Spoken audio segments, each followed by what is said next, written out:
The Sherpa Screening Room is a presentation of podcast picks with Jim the Podcast Sherpa. These are episodes featuring interviews with artists and creators from various fields. Coincidentally, when the Sherpa tries to be entertaining, afterwards, he gets abandoned in various fields. This week, on The Sherpa Screening Room, the Sherpa interviews Judge Michael Randazzo about his new book, Presiding Over Shadows, From Chaos to Order in the Court. We in the Sherpa Chalet are also proud of the Sherpa for not asking Judge Randazzo to fix his parking tickets. After all, it's not easy to explain how you end up parked in a bathtub. Coming to you from Sherpa Chalet in beautiful downtown Mount Podcastia, it's time for entertainment interviews in the Sherpa Screening Room.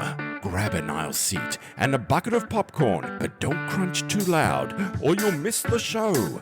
Now, here's your host, Jim, the Podcast Sherpa.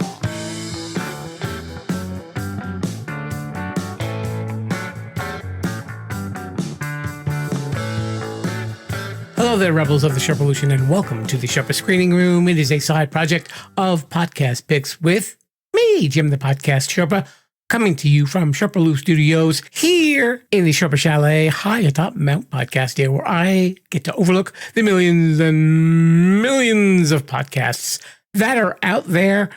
And in the Sherpa Screening Room, we get to talk to a lot of the creators, a lot of actors, singers, dancers, and authors, as we are speaking to this week. My guest today's name is Judge Michael Randazzo. This is actually the first time I've gotten to interview a judge, to speak to a judge. Well, we won't count those other times. But for the podcast, yes, it's the first time for the podcast. And Judge Randazzo is actually the youngest circuit court judge elected in the state of Missouri. That's not why he's on the show, though. He actually came out with a book that is titled Presiding Over Shadows, From Chaos to Order in the Court. It actually has to do with his family's past that he recently came upon, mostly involving his great-grandfather and the mafia. And there were actually connections to organized crime and crime in his family that he had found out in his adulthood. And we got the chance to sit and talk. Really interesting stuff. You know, I have to say, these last few weeks have had some really incredible interviews. And if you haven't heard the last couple of interviews, I urge you to really check them out. There's some really fantastic perspectives on this. And this one goes in that category as well. Judge Randazzo was a real gentleman. I really enjoyed talking to him, and he was really interesting and honest about, what goes on with the life of a judge and why he wrote the book and why it was so important for him to write it. He was telling me when we were done with the interview, he said, I don't have high hopes for it. He says, I really just want it to get out there and have the truth known about my past. He talks about generational sin and, that his sons don't have to grow up feeling that they're cursed by the sins of the past. And I think this book definitely will do that. And I'm sure lots of us have skeletons in their closet that they would rather forget about. But as Judge Randazzo said, this was his confession and his exorcism. But we talk about that in the interview as well. I want you to hear it. So why don't we head into the Sherpa Screening Room for my conversation with Judge Michael Randazzo. Hello there, Rebels. We are here in the Sherpa Screening Room. My guest today is not only known as the youngest circuit judge in the state of Missouri, but he is now known as an author because his book has finally come out. It is titled Presiding Over Shadows, From Chaos to Order in the Court. His name is Judge Michael Randazzo. He's here to tell us his story, and it is a fascinating one involving his family and how he got to rise to becoming a judge. Judge Randazzo, welcome to the show. Thank you so much for having me. But before we get into the meat of the book, this secret about your family, was it well known, or was it something that really came out when the book came out? What was the timing of that coming out? So I live in a really rural community here in Missouri. Okay. Not a whole lot of ethnic sounding last names. And so when we moved into the community, there was always these undertones or suspicions about who we were, where we came from, what was going on with us. And some of those suspicions, quite frankly, were right. Okay. But realistically, there was just always this talk of, the things that they associate Italians with, right? Pizza, The Godfather, and the Mafia. And, exactly. that's what most of the time when they hear a last name like that in a rural community, that's their suspicions. And there were these undertones that people were talking, or that people were saying things kind of not directly to us, but behind our backs, kind of about who we are, where we came from, and why we were there. Right. And part of this book is just to kind of set the record straight, because for a long time, I never embraced that. I never, and I'm not trying to glorify anything that anyone done, but this is my past, and so I was scared of it. And I was scared of it. By the nature of what I do, I have to get elected to my job. And so one of the things that, these are sometimes things that if they come out, they're detrimental to candidates. Oh, absolutely. I promised everyone I'd be an open book, and quite literally, that's what I've done with this writing and this project. So, and you were actually a lawyer beforehand, obviously, and you had your own law firm for a number of years as well, right? So I did. I actually started my career as a public defender, and there was just something that it wasn't setting right with me at that time. So when I went to law school, that's all I ever thought I would be, is a defense attorney. That's the only reason I went to law school. I wanted to defend people who had been wrongfully accused and get some vindication for it. And in practice, it wasn't the same. I was a public defender, and I got appointed cases instead of being assigned cases. I mean, I got assigned and appointed cases instead of choosing cases, I should say. And so I would get nasty cases. And one of those cases involved someone who did something really bad to a young child. And at that time, I had a very young child at home. So I was a new father with a young child, and I was out defending people who potentially within my same community could be released and could harm my own child. And so that was a reality that I just couldn't live with anymore. So I left that defense job, and I went and became a prosecutor for about 10 years. During that time, prosecutors here in rural Missouri, they're not necessarily full-time positions all the time. So it was a part-time position. So I had to open a law firm to supplement my income while that was going on. And so I handled criminal prosecutions, but I also handled stuff in private practice, like divorces, domestic cases, probate stuff, wills, trusts, estates, things like that. Now, we should say that actually your book has to deal with your family's association with organized crime, and that they were excommunicated from the Sicilian mafia. In the time that you were either a lawyer or a judge, had you ever seen any cases that might have had any tie-in to people that your family knew? Fortunately, no. So the book goes back to writing all the way back in the 1930s, 40s, and 50s. Most of those people aren't still around. So that original, that mafia tie, or that La Cosa Nostra tie there, the Sicilian tie, that was through my great-grandfather. Okay. So most of those people are no longer around.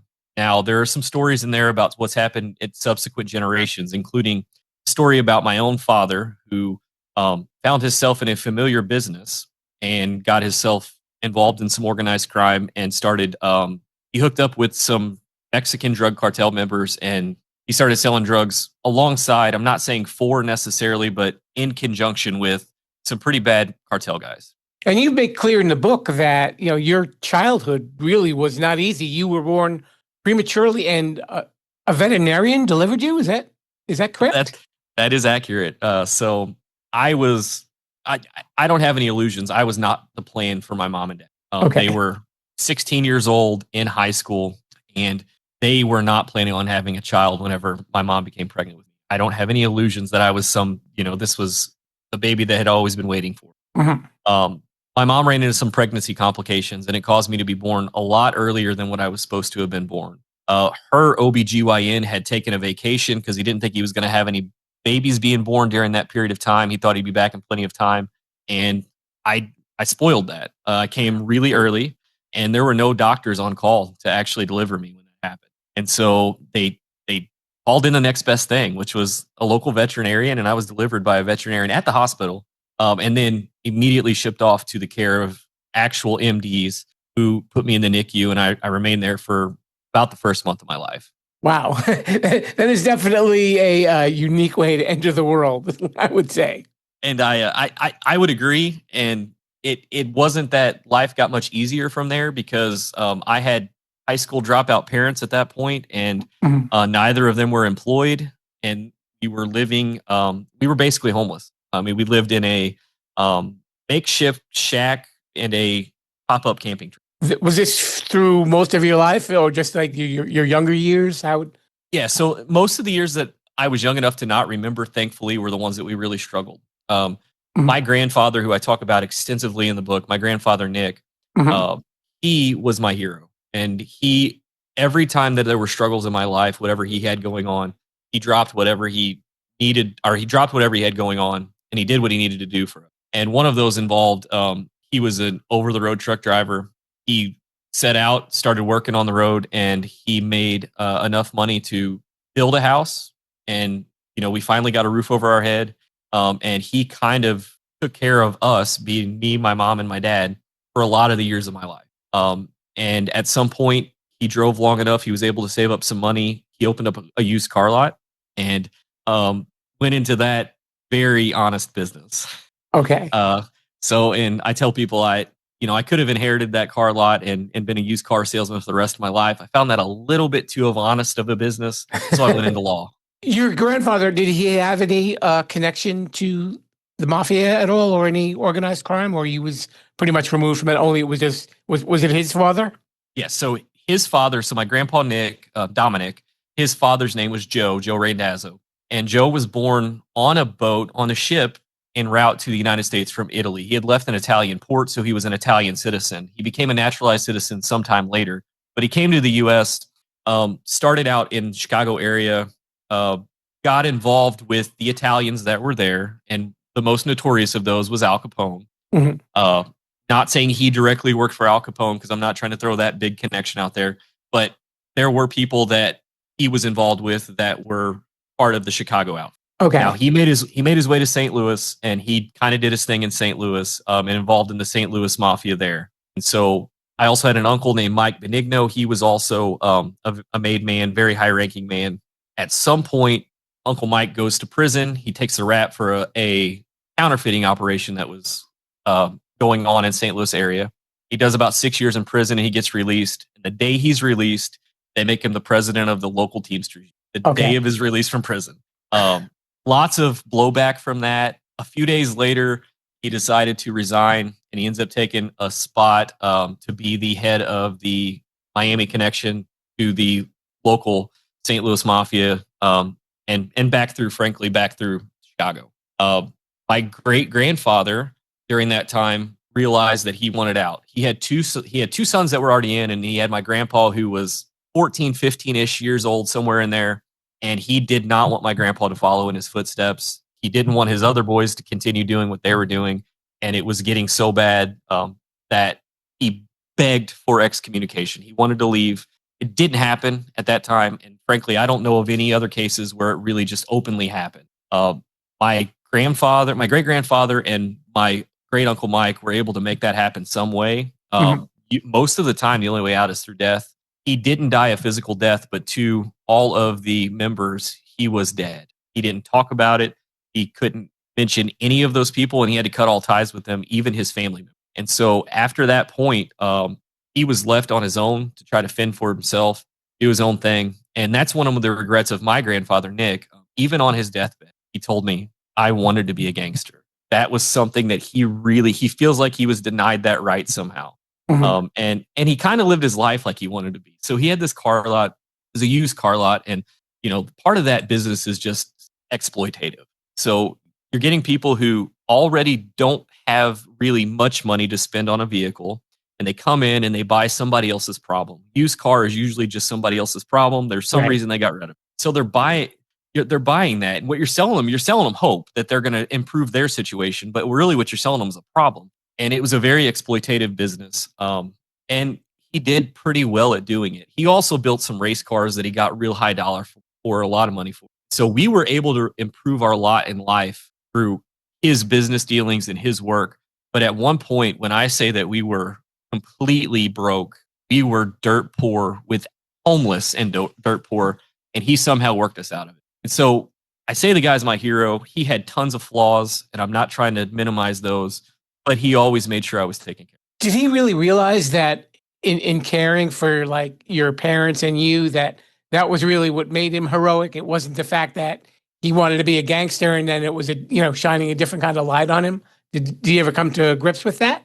I really think he did. So one of the things that I'm most proud of, before he died, he got to participate in my election when I became a judge. Oh, That wow. was that was sort of this point in the trajectory of our family that we never thought we'd be on. We'd always been on the other side of that. Sure. Never thought that we would be, we would have somebody in our family on that side of the bench, frankly. Yeah. Full circle moment. Or in a business suit instead of a jumpsuit. But he got to experience that. He was not in great health when that happened, but he did everything he could, and he was so proud. He had a shirt that had my campaign logo on it, but the biggest thing it was just Randazzo for judge, and that just meant so much to him. And that was that moment. I think he realized, even if he in his own mind thought he wanted to do something different, I know that which we had this conversation, but he said he would not have changed anything because it would have changed the way that I turned out. And he was most proud about that.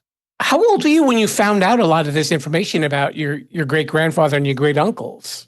Some of it's actually very recent. My grandfather, Nick, who I was talking about, he died back in September of 2020. Okay. And I took that really hard. Mm-hmm. What I didn't want to happen was a lot of the stories that he told, because while my great grandfather Joe was sworn to secrecy, my grandpa couldn't keep his mouth shut. Okay. He was a storyteller, and he told the stories. He had a knack for telling stories in a way that I don't see many people do it the way he did it before. But he could build up this anticipation, and he would always hit the moral of the story, and it would just come off just almost poetic. He would tell stories about what happened in his earlier life, the things that he knew, and I didn't want those stories to die. For two, I think that it started becoming healing to me, thinking about those things and thinking about those lessons that he had taught me through those stories. I decided I needed to write those down. So I just started writing them down.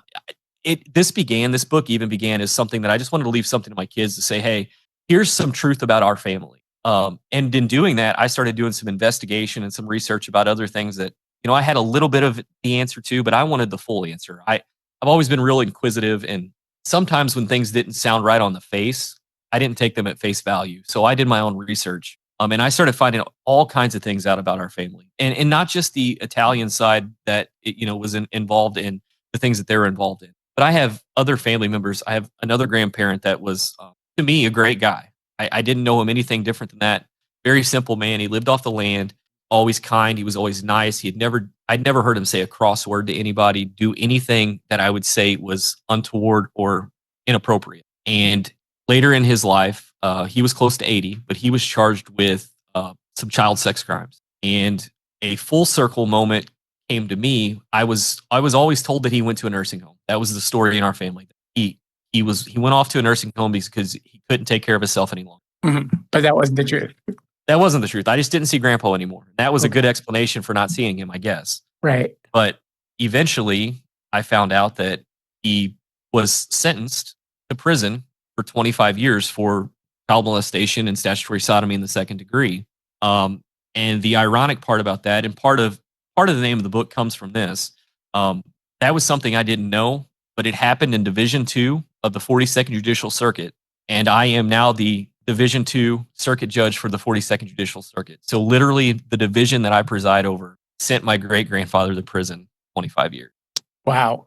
Yeah, that's got to rock your foundations. I was thinking about that too. I mean, as you're mentioning it, like, what did your life feel like when you're finding out all of this information? I mean, you probably, didn't know too much maybe about your early ancestors. As I think as most of them do. You kind of know little stories and, things that they share with you when you're a kid. But, as an adult, now you're hearing these stories that, really almost go against what you represent in your life right now. How does that affect you? Talk about that a little bit. So I had to do a reality check. You think that things are one way in your mind, and then when you find out these things, the devastating, like life-altering, changing things that you always assumed were one way that are not true, Mm-hmm. You have to reevaluate sort of what you think about people and how much you trust. I mean, that we had lots of secrets in our family, and that's that Italian culture. You don't talk about family. You don't tell secrets. Right. And this book is very much a violation of that oath. Okay. And I don't want to minimize that. Like, I am sure that there are people rolling in their graves because I am talking, but it does two things for me. It's therapeutic, number one. I think that there are things that people know that they just keep secret and bottle them up, and they need to get them out. But for two, my hope is that in some way this cleanses my children from those sins. Because there were things that happened in my life that, I was restricted because of impressions that people had of me, or things they thought about me or about my family, or maybe even things that my family did to them, not me specifically. And I was inhibited by some of those type of things. And I just want nothing more than to leave my kids a legacy to where they stand on their own merit and they can succeed or fail, frankly, on what they did, not what I did, not what their grandpa did, not what their great grandpa. I read that in describing writing this book, you called it your confession and your exorcism. I think this is a really interesting choice of words. So I talked about the confession exactly. Mhm. There is some deeply seated deviance that exists within this family. And that's the only way to really describe it. And Right. I even experienced it myself. I will tell you that I was not a perfect child. I've turned out somehow be at least what I believe is a moral and ethical and a very humble man. Mhm. But I question all of those things all the time as well, still, just because of where I came from and all the deviance that was sowed into this family. I will tell you that going back to the humble, part of it, I always thought I was humble. And my wife and I were talking not long ago, and I said, well, I feel like I'm pretty humble about things. And she had to remind me that I did write a book about myself. And so, while she was humming, you're so vain. But she has a way to do that, and she's been a perfect complement to me because she's the right kind of tough and tender at the same time. Mhm. But she has a way to ground me as well. And some of her stories are told in the book. Some of the stories of my ancestors are told in the book, but it's not all bad things. Right. There are lots of positive things in there too, and there are lots of messages of hope. There were multiple times where things could have broke one way or the other for me in my life, and but for some just dumb consequence or dumb luck, they broke the right way for me. Would you say that growing up that you pretty much stayed on like the right side of the law? You were pretty much removed from a lot of that past, obviously. Yes and no. I always knew better, but I wasn't always taught better. And what I mean by that is, my family growing up we always had a chip on our shoulder. Like Mhm. we didn't let people mess with us. And if you mess with one of us, you mess with all of us. So there was this I got into fights all the time. I'm just Okay. as open as I can be about it. I got into fist fights frequently, because I never met a challenge that I wanted to back down from. And that was just sown into me from such a young age. Uh, my dad used to get into fights all the time, even as when I was an adult and he was starting to get to middle age, he was still getting into fist fights with people. My grandfather, Nick, got into fights all the time. In fact, one of the stories that I do tell in the book, which I think is a lighthearted story, but there's a message in it of itself as well, was the time that he fought a grizzly bear. And I tell that story, and that story very much captures his personality. He's larger than life. There's no human that could match him. So let's go to the animal kingdom and try to find a match. And he comes out of that, and he was not humble. I will tell you that he thought he was just big and bad, and he was going to beat the snot out of this bear. And the end leaves him pretty mangled. But at the end of the day, the message that I took away from him is he fought a bear. He wasn't ever supposed to win the fight, but he went in there and got in the ring and he fought a bear. Sure. And so, we all should be out there trying to fight our own bear. And I guess probably one of the things that you probably bring up in your book is about generational sin, that it doesn't necessarily have to go from one generation to the other. It doesn't really define you as a person either. And that's my hope, at least. Mhm. But I have a real optimistic approach to this. Mhm. I don't believe that the things that happen, number one, the things that you can do is you work hard to prove that you have value on your own. You make sure that you don't give people reasons to doubt you or to doubt your ethics or your competence or whatever they're doubting about you. And you can separate yourself from the sins of other people, sins of your ancestors. I'll tell you, one of the things that I've never been able to separate myself from is addiction. My family is overwhelmed with addiction. Multiple people in my family have been addicted to certain substances throughout their lives, and it's been a lifelong struggle, for my own father. My dad, even to this day, another story I tell in the book is a very deep story about addiction and the things that he's went through. Mhm. And he still battles opiate addiction to this day, and that's a struggle for me because I preside over cases where I'm dealing with people who are addicts Right. or dealers, and it hits very close to home. Now, I think that gives me some perspective and it allows me to not just take this cookie cutter approach to justice. So all in all, I think it makes me a better judge for the people that have elected me. But in a very real way, I deal with it in the courtroom, and then also have to deal with a lot of these problems outside the courtroom as well. Now, when you were running, you said, this is like a small town, rural areas and stuff.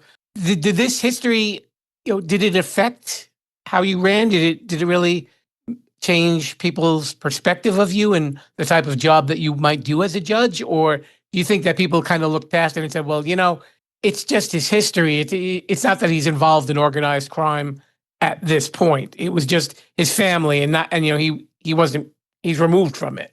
Well, I think part of the thing is that people's imaginations want to run wild with them. And if you want to know the worst things about yourself that you never knew, run in an election.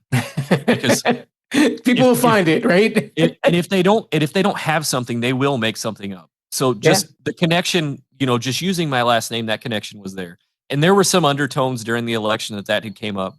But during my election, I had established myself as a career prosecutor at that point, an ethical prosecutor, which sometimes is unique. And I'm not trying to say that there are lots of prosecutors that I've worked with that are not ethical, because that's not the case either. But once you've established yourself as doing something and doing it well and doing it over a period of time, you establish credibility with people, and they look past sort of those things that other people say about you, and they form their own opinions about you. And I think that I had made it to that point in my career that people had begun to form their own opinions, and I had made promises that I kept. And one of those was always transparency. And that's again this book is very much in conformity with my promise that I would be transparent. And I am, as being, again, quite literally as open a book as I can be. Mm-hmm. And if you don't mind, I'd like to tag a number on that statement that you just made. In the time that you were a lawyer, you prosecuted over 3,000 felony cases and over 10,000 misdemeanors. That's amazing. Now, what kind of time frame is that in? That's about a 10, 11 year period of time. Wow. Now, those weren't all jury trials. So, right. I mean, there's no way I could have got that many in my life, or in my whole lifetime, frankly. Mm-hmm. But in that period of time, I was a prosecutor in the largest county in our circuit and the smallest county in our circuit. So there's 5 counties in our judicial circuit. I was a prosecutor in both of those separate counties. So I got to experience a large county that had sort of a bigger crime problem, larger group of people that were out committing crimes, and then a smaller county a smaller group of people were committing crimes. And it was easier to identify those people, and it was easier to control crimes whenever you could control those certain people. Now, you said you have 2 children. Is that correct? I have 3. Well, 3, I have a stepson that when I was 17 and I got with my wife, she had already had a child. And from that day forward, I've treated him as my son. I call him my son. And as far as every representation I will ever make, he is my son. Mm-hmm. But my wife and I have 2 biological kids as well. Okay. Because, the reason I bring that up is, you said you wrote the book really to, make your kids even learn this lesson that, your past won't define you, that what you do and your character is really what will matter in your lifetime. Yeah. And I want them to understand that people aren't perfect. Even our heroes, they had a great relationship with my grandfather, my grandpa, Nick. Mm-hmm. A wonderful relationship. All 3 of those kids did. They believed he was perfect. And I don't want to talk bad about him negatively to them, but they also need to understand that he was human. And right. They don't need to view him larger than life. He had flaws as well. And I embrace those. I embrace them in myself. And I try to ask for forgiveness sort of for the sins that I've committed. In a hope that I can sort of atone for those sins and wash those sins away from the next generation. Judging by, your family story, you've really had to make a lot of peace with your past. It was nothing that was under your control. It was just everything that happened, well before that you were even born. But you've kind of accepted it, and you get to move on. It's been therapeutic. Yeah, really. There's a weight lifted off my shoulders. There's lots of these things that I knew beforehand. For instance, when I moved to Bismarck, where we lived, first thing right after I moved there, didn't have many friends. I played baseball, so I made some connections on the baseball field. But people didn't know anything about us, so they speculated. Kids in school started calling me Mafia Mike. That was their first connection to me. At that point, I didn't like it. I didn't like that. It always felt like they were picking and at some point I just kind of embraced it. There's worse things they could have called me. And to be honest, there was a little bit of a mystique involved with, organized crime and the mafia. Like there was people that sort of glorify that. I want to make sure people understand that this book is not about glorifying that. It's actually quite the opposite. Right. And that really, it's interesting because 2 weeks ago, I actually interviewed someone who had served 2.5 years in jail and talked about the psychological effect that prison has on you. And it was really the same tone that he wanted to take, that he didn't want to make himself sound like a hero. He didn't really want to glorify prison or, the fact that he had committed a crime and, he's now repentant for it. And I think it's a great thing when this idea, this theme really gets repeated to the public so that something that shouldn't happen doesn't happen. And you're really kind of contributing to that as well. Putting a positive spin on just staying out of jail and just, walking the line and knowing what to do in your life. Well, I appreciate that. And that is sort of an unspoken goal that I have with this book. I also want to just bring a little bit of humanity to the judiciary. Sure. Because I'm a young guy, just turned 41 years old. And I don't have to leave this job until the voters decide they don't want me to come back or until I turn 70 years old, which means I can make some changes right now that I can see the end result of. And I'm not what people normally would think whenever they think of it. Just that I'm not that picture that comes to mind. In my mind, I'm not. I'm still not. But I think what we need to do is be transparent with people, and we need to change the perception that judges are just these robots that sit on the bench that have no history or no past, and they're making decisions based upon things way outside the law. Most of the judges that I've ever dealt with are very ethical, and they're very straight shooters. There's this sort of indictment on the judiciary because that's kind of a in vogue thing to do, and there's no real way for the judiciary to kind of push back on that. And I don't think we should push back, but I think we just need to be transparent and say, look, we're human. I don't promise that I always make the perfect decision. I fail all the time, but I always promise that I do it with integrity, and I do it because I thought that was the right reason, not because of some outside pressures or some outside obligation that I thought I had to some party or some litigant. Yeah, I'm laughing because my next question was going to be, what are some things about judges that the public doesn't realize? And I think you just answered that question perfectly before it even came out of my mouth. So I appreciate your timing, Judge. Well, I also want people to know that I do have a life outside of the bench. I have young, well, not young anymore, but I had young children at one point, and I was very involved in youth sports. I still coach to this day. I was a baseball player, and had I been good enough to continue my career, that's what I would have done in life. Some point I realized that I was not good enough to go on and play at the next level, but I was missing the field. And so once my kids got old enough to get out on the field themselves, I quit playing in my own right and started coaching. And I get my fill of the ball field and sort of my escape. That's kind of my happy place at this. But I get my escape from all of the real deep, heavy stuff that happens in the courtroom. And I get to just be that 8-year-old kid again out on the. Okay, before I let you go, obviously, I know the book will be coming out on Amazon, I think in November, if I'm not mistaken, but I know that it will be out with your other publisher. Is there anywhere else that people might be able to look things up and find more information out about you? So I have a Facebook page. I have an X. My X handle is @Randazzo Law. I have an Instagram @Randazzo Law. I have been promoting the book a lot there. There's some information about me on all of those sites. But the book actually is coming out September 16th. It should be available on Amazon, and I don't necessarily have control over where it might end up as far as retailers go.